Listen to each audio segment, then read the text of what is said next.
A woman wakes up at 6 inches the morning, holding her 4-year-old son's broken cell phone in her hands. He threw himself off the rooftop last night. In the same neighborhood, a rising pastor thanks God for 1 million more followers while transferring money to the church's offshore account. And 3 streets away, a 10-year-old boy draws a rocket with charcoal on the school's dirty wall, while his father digs a hole to bury the body of his shot sister. You can change the names, the faces, the cities, but the story is always the same. We live in a world where hope is expensive and despair is distributed for free, where the same human being who writes symphonies, builds bridges, and discovers vaccines also lynches, burns, exterminates, and forgets. We are the creators of the heavens, but we are also, with the same precision, the architects of the hells. And this is not poetry, it's a daily fact. How many times have you seen someone smile on Instagram with empty eyes? How many times have you applauded someone who secretly wished to disappear? How many times have you encountered an injustice and turned your face, believing it wasn't your problem? In this video, we are not going to talk about pretty theories. We are going to tear the flesh from the bone of our existence. This is a brutal essay on the human being, that strange creature who writes human rights in the morning and manufactures killer drones in the afternoon. We are going to talk about our hypocrisy, about that contradiction between what we say we want and what we do with our hands, with our words, with our laws. And it won't be easy, because deep down, you will see yourself in every part of this. The species that draws hearts in school notebooks is the same one that manufactures crematorium ovens for mass extermination. The same brain that sings a lullaby is capable of planning a collective rape. The truth is that the beauty of humanity always bleeds from the corners, and no one cleans the floor afterwards. This contradiction is not an accident, it is the essence. Nature has no morality. Morality is our invention, a fragile, mutable artifice manipulated according to context. And behind that veneer of civilization, what remains is an unstable animal that wants everything. Eternal love, immediate pleasure, glory, peace, but also control, revenge, and destruction. We are a species that dreams of the infinite, but stumbles over minimal vanities. Nietzsche, who spent his life trying to understand the real value of existence after the death of God, wrote that man is a rope stretched between the animal and the Superman, a rope over an abyss. He didn't use that image in vain. For him, humanity is a project in conflict, not a divine essence in fall. We are a transition, not a destiny. Only in that abyss, many people fall, daily. While we celebrate Elon Musk launching rockets, 9 million people die of hunger every year. 1 every 3 seconds, most of them children. This is not a system failure. This is the system. Camus called this the absurd, the collision between the human desire for meaning and the indifferent silence of the world. And in that friction, what we are is born. Creatures that create meaning, even when they know they are going to die. That's what makes us human, but also what drives us crazy. How many people do you know who smile but don't sleep, who produce like machines and cry like children in the company bathroom, who say everything is fine while thinking about jumping? Pain is banal every day. It's on the crowded subway, in the infinite scroll, at the Sunday lunch where no one listens to anyone. The human bleeds in silence, but still dreams. And that's the cruelest thing of all. Our capacity to create beauty within the ruin, to compose symphonies in Auschwitz, to make poetry in the dump, to name the sun while the world collapses. The dream never dies, but the one who dreams dies. Neuroscientists like Antonio Damasio have already shown that emotion and reason are not opposites, they go together. We decide what is right or wrong with the heart as much as with the brain. This explains why empathy can be selective, why we cry for a dog run over, but don't lift a finger for 10,000 dead in a distant earthquake. Emotional proximity is always worth more than rational statistics, and that leaves us dangerously vulnerable to manipulation by governments, religions, ideologies. But it also reveals a crude truth. We are not as rational as we like to believe. We are creatures that suffer and pretend not to be suffering. Schopenhauer said that life is an oscillation between boredom and pain, that suffering is the substance of the world, and that to desire is to suffer in advance. But still, we continue to desire. We continue to believe. A rocket drawn with charcoal on the school wall is a cry of faith, a gesture from someone who still believes that the sky can be reached, even when living in hell. Humanity is that permanent collision, a dream that bleeds. In 2023, Chinese scientists announced the creation of a synthetic embryo. In the same month, in Ethiopia, a 7-year-old child died dehydrated, holding a bottle of Coca-Cola. The species that discovers how to generate life without sex still hasn't learned to keep those who are already born alive. Nothing is more human than promising the future atop corpses. Technique became religion, technology, a new messiah. And the prophets of this cult sell apps, not parables, but the promise is the same. Redemption. Less suffering, more control, more longevity, more convenience. Only, on the altar of efficiency, what we are sacrificing is humanity itself. Byung-Chul writes that we live in the time of performance, where the subject exploits himself believing he is fulfilling himself. The executioner and the victim now share the same tax identification number. We produce, we smile, we evolve, and we get sick in silence, blaming ourselves for not being happy enough with everything we have. We are a civilization that fakes progress while collecting vices, crises, and emotional collapses. And there is a detail that no one likes to discuss. Technical advance does not solve existential questions. It only covers them up. More screens, less presence, more connection, less community, more data, less wisdom. Zygmunt Bauman already warned, liquid modernity transforms everything into consumption, including relationships. And what is disposable cannot be trustworthy.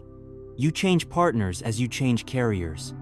You change cities as you change phone plans. You even change ideology, as long as it generates engagement. The future became a product, hope, an algorithm. And perhaps the biggest trick of technique is this, making it seem like we are rising to heaven, when in reality we are digging the hell deeper, only with LED and fiber optics. In the technological dumps of Agbogbloshi, Ghana, thousands of children breathe poison while burning remnants of the latest cell phones, computers, and tablets. The same devices we use to discuss ethics, environment, and well-being on social networks. This is what the ideal of progress has turned into.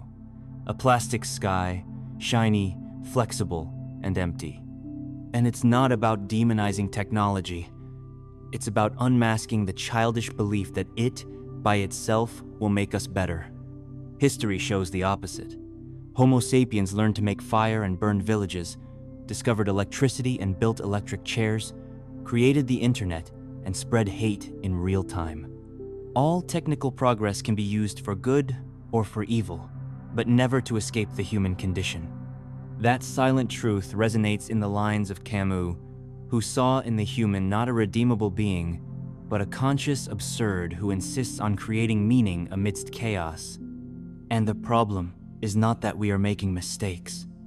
The problem is that we are running, accelerating, automating, without knowing where to. And the more speed, the less reflection. The more connection, the less introspection. It promises us a paradise, but it hides that every paradise demands a price, and ours has been paid with loneliness, exhaustion, alienation, and a strange feeling that everything is better except us. Heaven is increasingly accessible. They just forgot to teach us how to live on Earth. In Rwanda, 800,000 people were massacred with machetes in 100 days, while the world waited for reports. In Gaza, Children have limbs amputated with pliers due to lack of anesthesia, while world leaders draft notes of condolences. What no one says is that evil, most of the time, does not scream. It fills spreadsheets. Hell in the 21st century has protocols, targets, organizational charts. It speaks politely, wears a suit, works from 9 to 6. It is no longer the mythical monster that destroys cities. It is the manager who approves budget cuts that will silently kill thousands. It is the technician who presses the drone button. It is the public official who seals the deportation of a child without parents. Hannah Arendt, at the trial of Eichmann, one of the architects of the Nazi final solution, was in shock. She expected a monster. She found a mediocre bureaucrat, without hate, without passion, without madness, simply efficient. And she coined the expression that tears off the mask of civilization, the banality of evil. Horror does not require hatred. It requires obedience, complicity, indifference. Modern violence does not need fury. It needs silence. And in that, we are specialists. Freud would call this the death drive, a blind instinct for return to the inorganic, to zero, to the end. But today, that drive is not expressed in barbaric rituals. It is camouflaged in systems, in laws, in statistics. It is the police officer who steps on the neck by procedure. It is the prison system that kills without pulling the trigger. It is the algorithm that perpetuates structural racism. It is the hospital line where lives turn into numbers and no one feels responsible. Evil ceased to be the exception. It became routine, automated, delegated, optimized. The Milgram experiment in the 60 seconds proved this scientifically. Ordinary people under orders applied potentially lethal shocks to strangers. They were not sadists. They were just following orders. And the most terrifying thing, more than 65% went all the way. They were not monsters. They were teachers, secretaries, bankers. The most enduring evil never comes from passion. It comes from function. Zygmunt Bauman, in Modernity and the Holocaust, reminds us that Auschwitz was not a collapse of modernity. It was its logical consequence. Instrumental rationality, division of tasks, hierarchical obedience, all perfectly modern, all perfectly monstrous. It was not hate that killed 6 million Jews. It was efficiency. It was a schedule. And perhaps the worst of all this is our adaptation.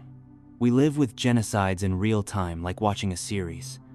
We skip from the video of a massacre to the dancing dog reel, without remorse, without pause, without collapse. Moral anesthesia is the eye drops of the era. The journalist asks the CEO of the weapons company if he feels guilty. He replies, "I only supply the product. The use is not my responsibility." And so, each piece of the horror washes its hands until no one feels responsible for the body on the ground. Humanity created systems so complex that today it is possible to kill en masse without getting your hands dirty. And if everything is everyone's responsibility, in the end, it's no one's. That's the cold heart of the modern hell. It doesn't need hate, just function. And as long as there is profit in destruction, there will always be someone willing to fulfill it with excellence. A teenager records their own crying, applies a pretty filter, and posts on TikTok with the caption, "Wish me strength." In 3 hours, it's 40,000 likes, 2,000 comments, and an avalanche of, "You're strong, this will pass, you are light."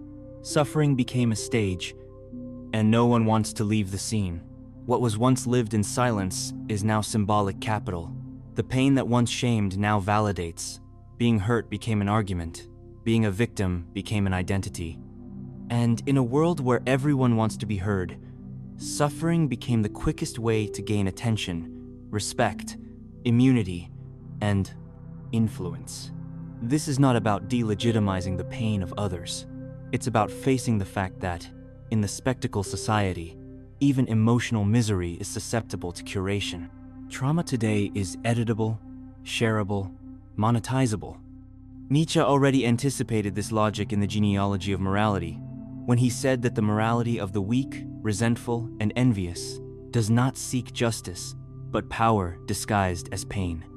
The weak moralizes the strength of others because they cannot defeat it directly, so they victimize themselves. They use their wound as a whip. Pain becomes a bargaining chip. Resentment makes the offended superior to the offender. Nietzsche. And when everyone wants to be offended, something is deeply wrong. On the networks, this explodes. People compete over who has suffered the most. You can't talk about that because you never went through what I did. You don't have a place to speak.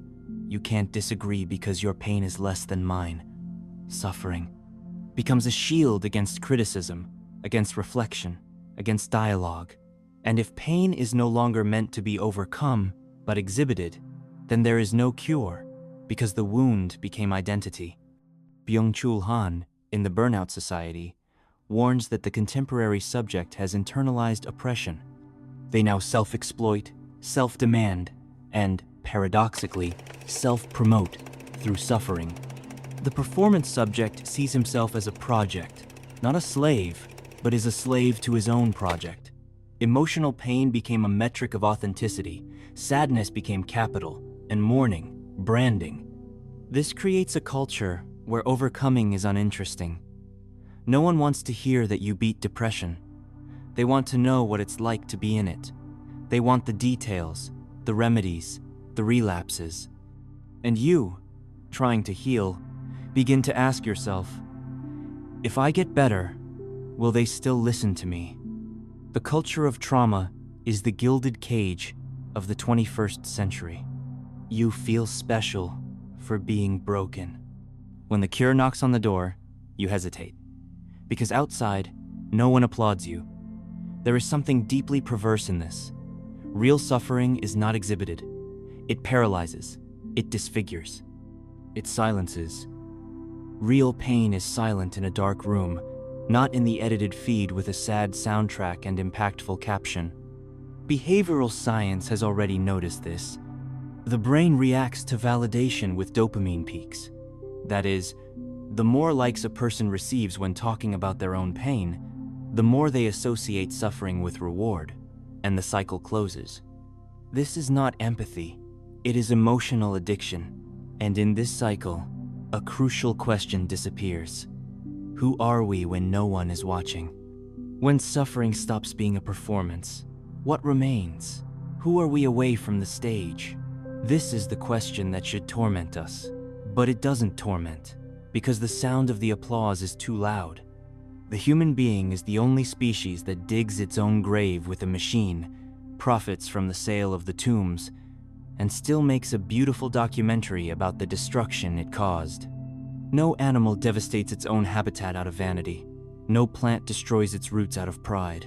Only us. The earth is not dying, it is being murdered. And the murderers meet at conferences to debate sustainability. The abyss is not outside. It is at the center of what we call civilization. We are a species that knows what it is doing and still continues. The civilized man is biologically a failure.